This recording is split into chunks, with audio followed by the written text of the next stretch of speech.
When you look at the source material on Mary Bell, you're immediately hit with this paradox that is just incredibly hard to process. It really is. Because when you talk about criminal history, especially here in the UK, her case is a defining moment. It's like a line was crossed that society didn't even know existed. We're talking about Mary Bell, the youngest female killer ever convicted. She committed her first murder one day. It's the ultimate collision, isn't it? The perception of childhood innocence, which we all hold so dear, and the reality of this extreme, calculating violence. Absolutely. And her actions in the summer of 1968 in that Scotswood area of Newcastle, they did more than just take 2 young lives. Oh, much more. They exposed these huge, fundamental failings in social care, in mental health identification, and, in the juvenile justice itself. So our deep dive today is going to be pretty exhaustive. We're drawing from a lot of sources here.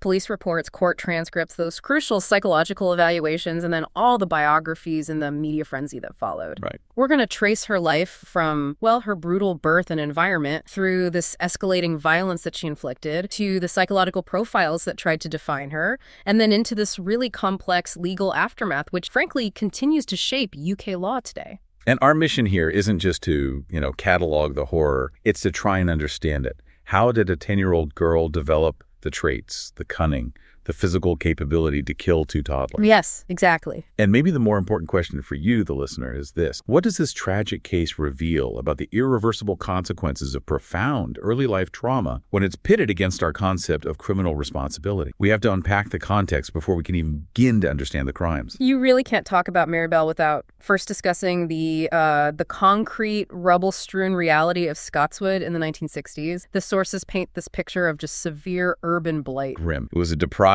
working-class slum area, and contemporary reports frequently cited it as one of the very worst in Newcastle, just plagued by alcoholism, desperation, and, high rates of petty crime. And the whole city was undergoing this massive, pretty disruptive redevelopment at the time. It was. All these dilapidated Victorian houses, many of them barely maintained, and a lot of post-war bomb damage were being systematically cleared to make way for new council estates. But the process was so slow and messy. Which left these huge swaths of the neighborhood essentially abandoned. Fields of derelict buildings, exposed basements, and these vast rubble-strewn demolition sites. And they weren't just ugly construction zones. For the children, they became the social heart of the neighborhood. Ironically, yes. These were the unsupervised playground. Wild, chaotic spaces where boundaries just didn't exist. Places like Rat Alley and the Tin Lizzie Waste Ground. They were integral to Mary's life. They formed the backdrop for her later crime. And that unsupervised play really spoke to this wider issue, didn't it, of community reliance over,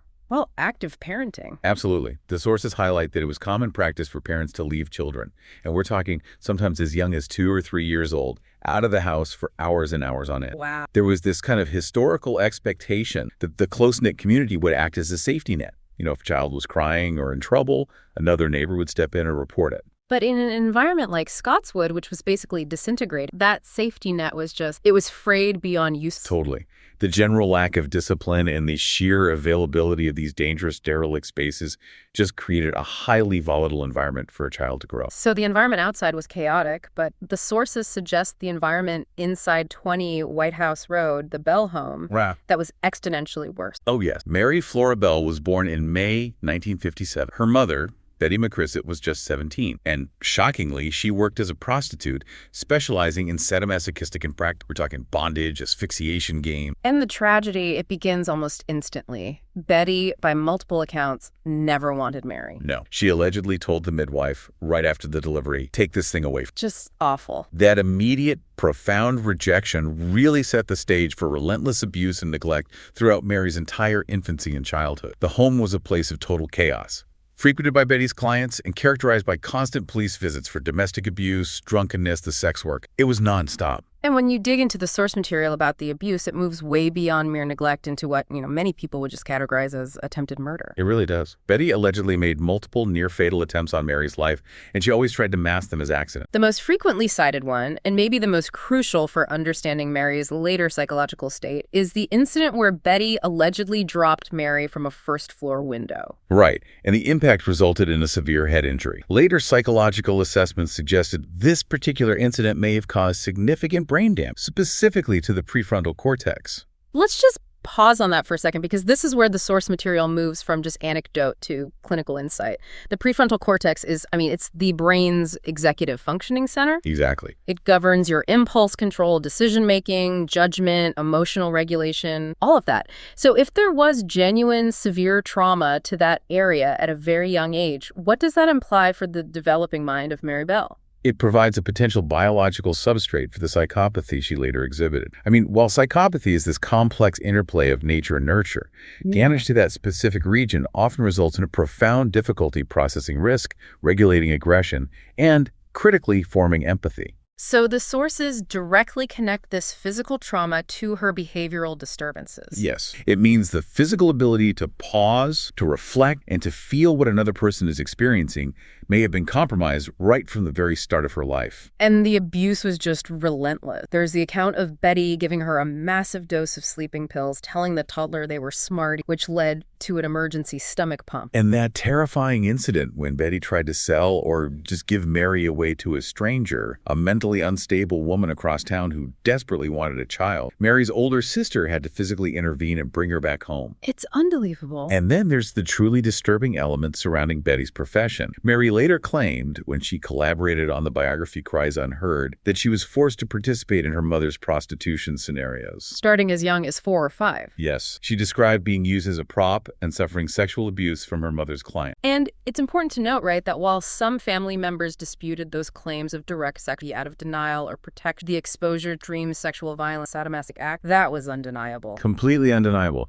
The act of asphyxiation that Betty sometimes offered clients. Mary was steeped in an environment where violence, control, and the proximity of death were just normalized aspects of daily life. And the male figure in her life, Billy Bell, whether he was her biological father or stepfather, he just contributed to a petty criminal and a drunkard, constantly in trouble with the police. The sources detail how Mary was actually instructed to call him uncle, specifically for the purpose of defrauding government assistance. So deceit and criminality were just foundational lessons in the household. Exactly. Given this absolute foundation of trauma, the behavioral manifestations were startlingly clear to outside the home.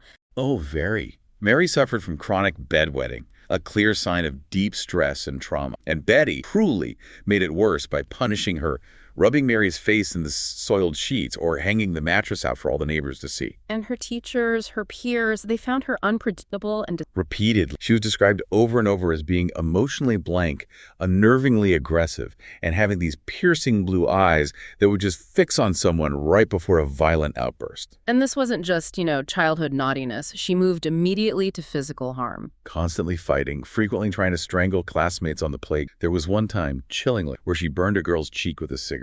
And that one anecdote from her teacher, Eric Foster, it really captures the violence that was already there. After he stopped Mary from choking another child, she just looked up at him, completely devoid of emotion, and asked, "Why can't I kill him?" That's the moment. That is the moment where the sources stop talking about a neglected child and start talking about a potential killer. The fascination with death, the search for power through controlling life, it was already there in her psyche years before the murders. So the environment of Scotswood, coupled with the profound early trauma, had created a child who was actively seeking the sensation of inflicting extreme harm. Exactly. So we have this exceptionally damaged, violent, and highly cunning 10-year-old girl in a place where supervision is minimal at best. She needed a collaborator, someone she could dominate. And that's where Norma Joyce Bell enters the picture. No relation, but a neighbor just across the street. They instantly formed what the papers called the devilish duo. Right. Norma was 13, 2 years older than Mary, but critically, the sources all describe her as simple-minded,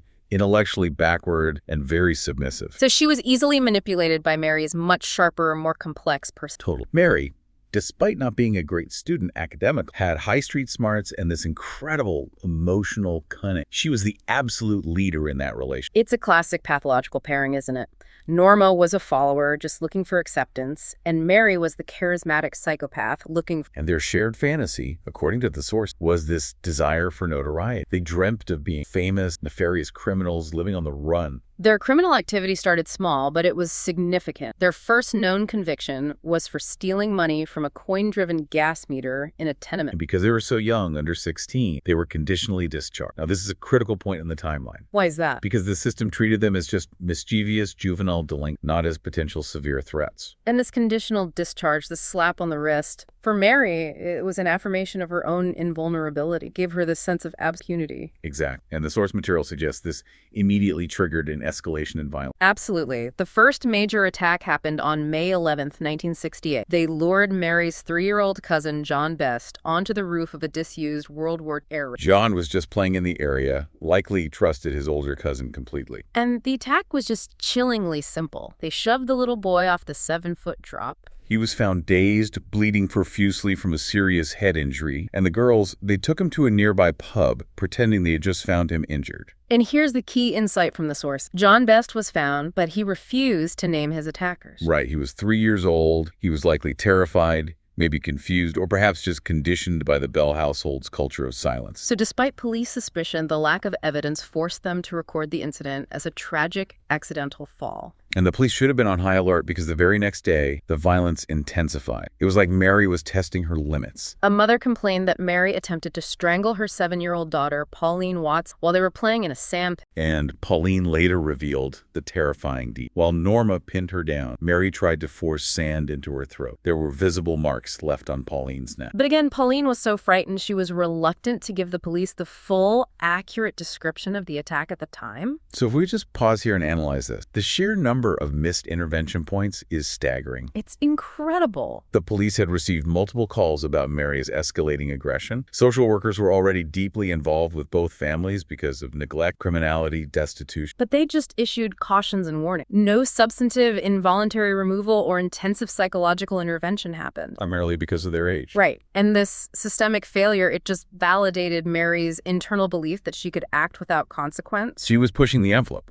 moving from simple theft and bullying to attempted strangulation and severe physical battery in just a matter of weeks. The environment provided the opportunity, the neglect provided the damage, and the lack of official intervention provided the license. The system essentially paved the road to murder for her. It's the ultimate tragic confluence of factors. And just 2 weeks after that sandpit incident, Mary took the final irreversible step. So this simmering psychopathy, fueled by all this trauma and impunity, it just erupted on May 25th, 1968. It did. And Mary, acting alone this time, lured 4-year-old Martin Brown to a derelict house at 85 St. Margaret's Road. This was the day before her 11th birthday. And Martin, like so many kids in Scotswood, was just playing unsupervised. It was a normal routine in that area. Mary took him into the ruins of the building. And the method of this first killing, as detailed in the source material, is so disturbing because of its calculated, deceptive. She used a method that was likely inspired by her exposure to her mother's clients, right? The ones who engaged in asphyxiation games. It seems so. She would tell the young victim she was giving them a massage for a sore throat,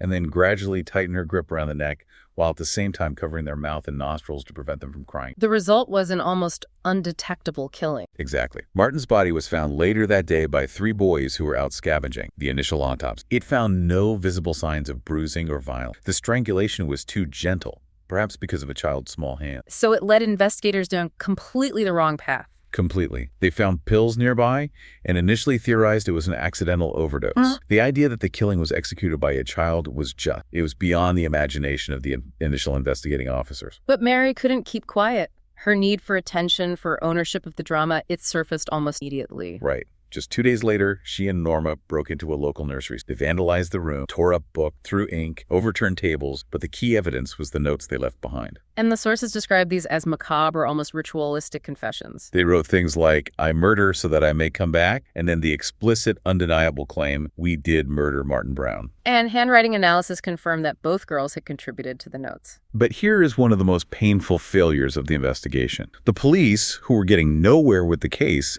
dismissed the notes as a childish game or a desperate prank intended to mislead them. They just could not conceive that a 10 and 13-year-old were capable of not only murder, but also a detailed written confession. And then Mary added this shocking personal layer to her performance. She visited Martin Brown's devastated mother, June Brown. When June told her Martin was dead, Mary grinned and said, "Oh, I know he's dead. I just wanted to see him in his coffin." And June was so unnerved and horrified, she just slammed the door on her. I can't imagine. And the performance continued. She was later seen at the front of a community march, holding a banner, protesting the dangerous derelict house, The very spot where she had carried out her crime. which the community was blaming for Martin's accidental death. Her capacity for deceit and emotional detachment. So this incredible sense of impunity, combined with her deep-seated psychological need to assert control over life and death, it meant a second, more violent killing. Well, it was inevitable. And it happened less than 2 months later, on July 31st, 1968. 3-year-old Brian Howell was the victim this time. He was playing unsupervised near his home with his dog Lassie. Mary and Norma, now working together, lured him to the waste ground, known locally as the Tin Lizzie. And the sources confirmed this murder was fundamentally different from the first one. Very different. This time, Mary used manual strangulation, leaving undeniable evidence. Cyanotic lips, visible scratches on Brian's neck, internal trauma. There was no question of an accident here. But what horrified the investigators and the public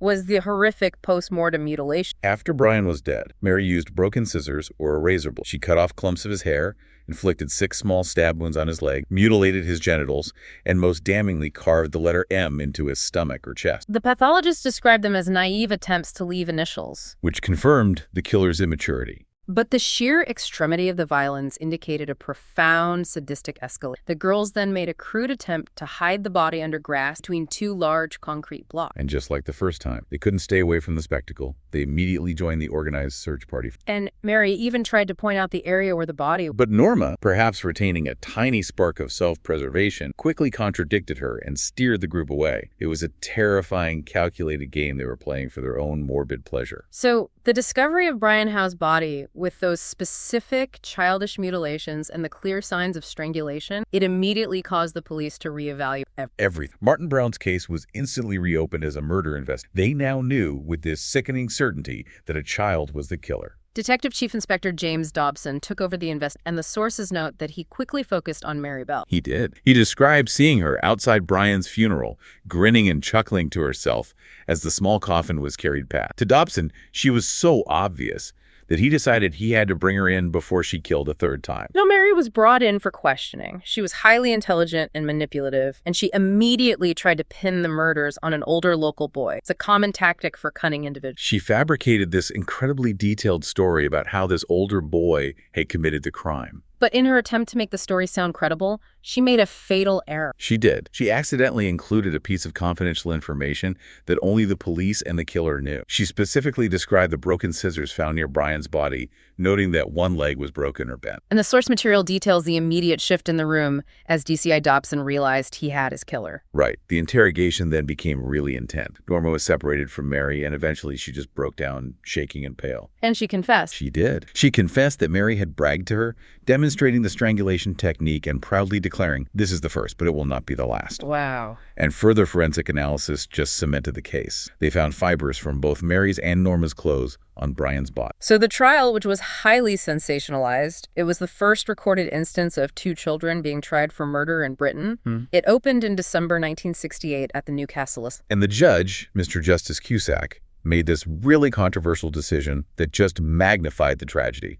He denied anonymity. The consequences of that were immediate and catastrophic for the girls and their families. Their names and photos were plastered across the national press, fueling this intense, almost unprecedented public outrage. And the prosecution, led by Rudolph Lyons QC, they argued for a conviction of murder. They claimed Mary killed purely for pleasure and excitement, stemming from a profound wickedness. But the defense introduced the crucial psychological element. They did. The sources detail extensive psychiatric examination. Mary was diagnosed not just as emotionally disturbed, but as exhibiting traits of a severe psychopathic personality disorder. And the psychiatrists were stunned by her cunning and her absolute emotional depth. They described her as highly intelligent, deceptive, and a superb liar. The famous quote was that she was like something behind the glass. And that phrase is such a core insight into psychopathy child. It implies this total lack of connection between her intellectual understanding of morality and her actual emotional response. Exactly. She could know that killing was wrong, but she couldn't feel the remorse or the anxiety or the empathy. She could observe the emotions of others, but they were alien to her, viewed as if through thick, insulating glass. And that capacity for detachment allowed her to perform the role of a normal child while found. Norma's profile was vastly different, which was key to the final judge. She was assessed as having a mental age of about 8 years old, despite being 13 physically. So she was deemed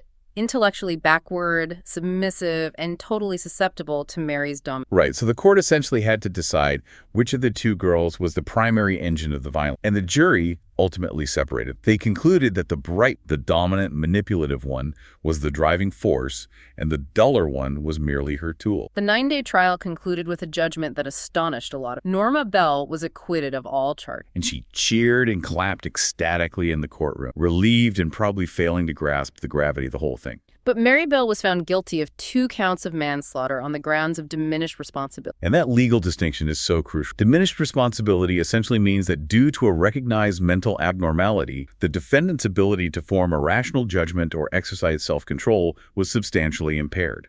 It was the legal mechanism used in the UK to acknowledge the horror of the crime while recognizing she wasn't operating with the standard moral capacity of an adult.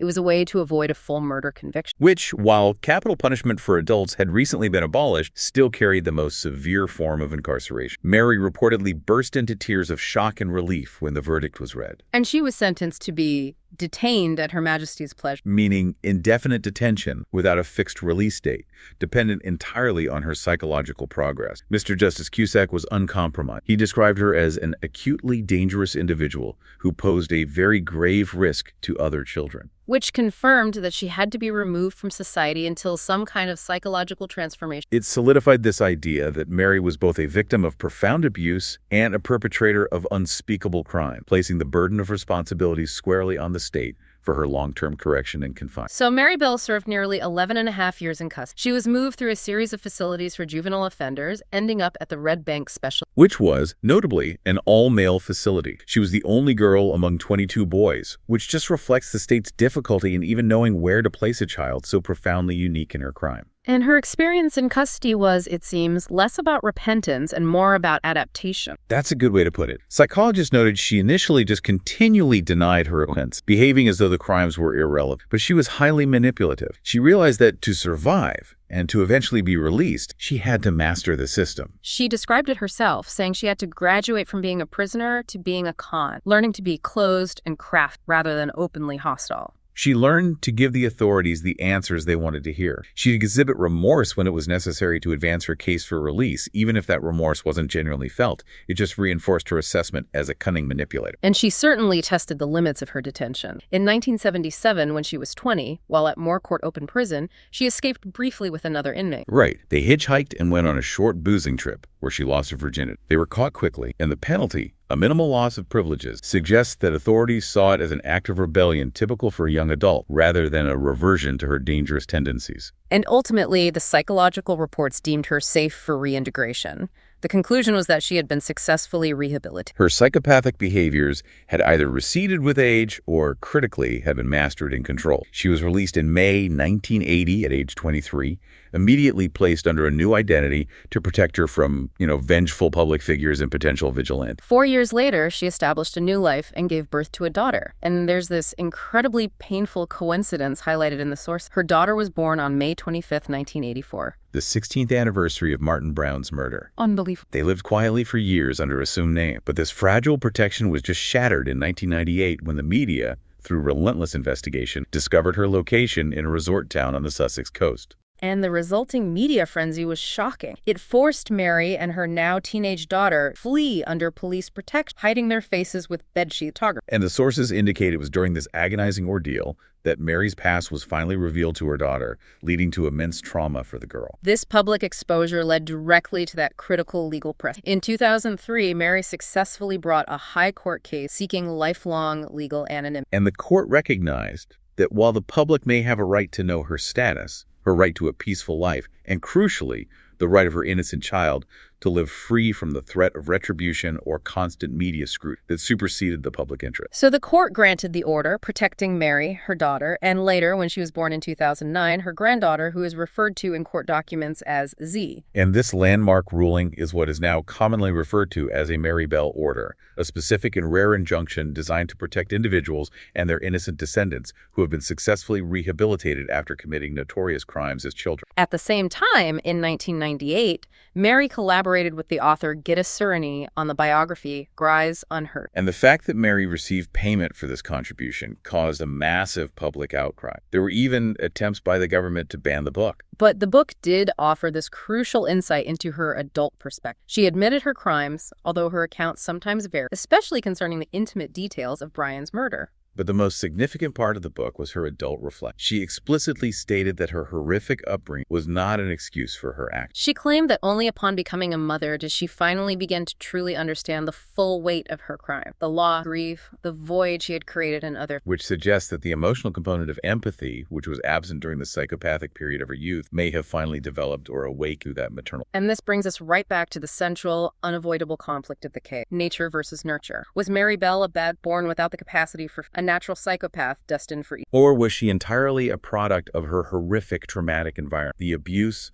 the neglect, the alleged sexual violence, potential brain damage, where she was taught that violence and deceit were the primary tools for survival? The current consensus, informed by decades of analysis trial, it leans heavily toward the overwhelming power of nurture in generating her specific pathology. It does. The sources demonstrate that the physical and psychological damage she endured was so severe and so early in life that it created the conditions necessary for the violence. However, her high intelligence and cunning suggests a biological component, that potential psychopathic profile, was weaponized by her environment. And the fact that she was deemed successfully reformed and now lives a functional life provides a powerful, if controversial, proof point for the just goal of rehabilitation. It suggests that children who commit dreadful things. But this success comes at a cost that is unacceptable to the victim's family. They view her successful rehabilitation, protected by state secrecy and a lifelong anonymity order, as a profound injustice, a mockery of the lives of Martin Brown and Brian Howe, who never had a chance to grow up. So the case forces us to ask whether the rehabilitation of the perpetrator should ever outweigh the ongoing suffering and desire for open justice victims. Is an imposter. The case of Mary Bell is, it's more than just a chapter in true crime history. It remains a foundational text in British criminal and social. It laid bare the devastating, irreversible impact of severe early childhood trauma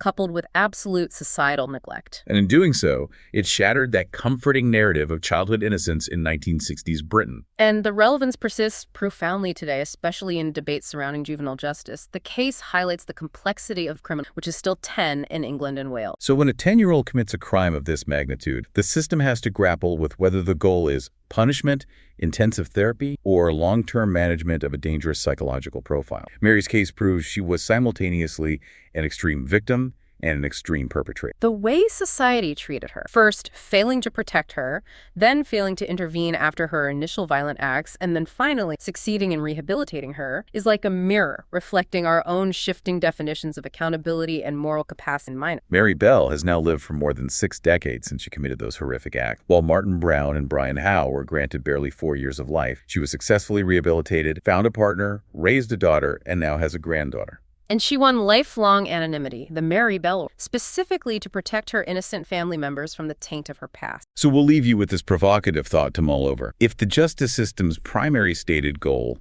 is the successful rehabilitation and reintegration of offenders, if a perpetrator is successfully reformed and their innocent daughter and granddaughter are guaranteed a life free from their mother's crimes, does that success for the system and for the protection of those 3 innocent lives justify what feels like a fundamental failure of open justice and open accountability for the victim's family? It's that constant grinding tension between a humane society's duty to the protected future of the innocent and its duty to the open memory of the law.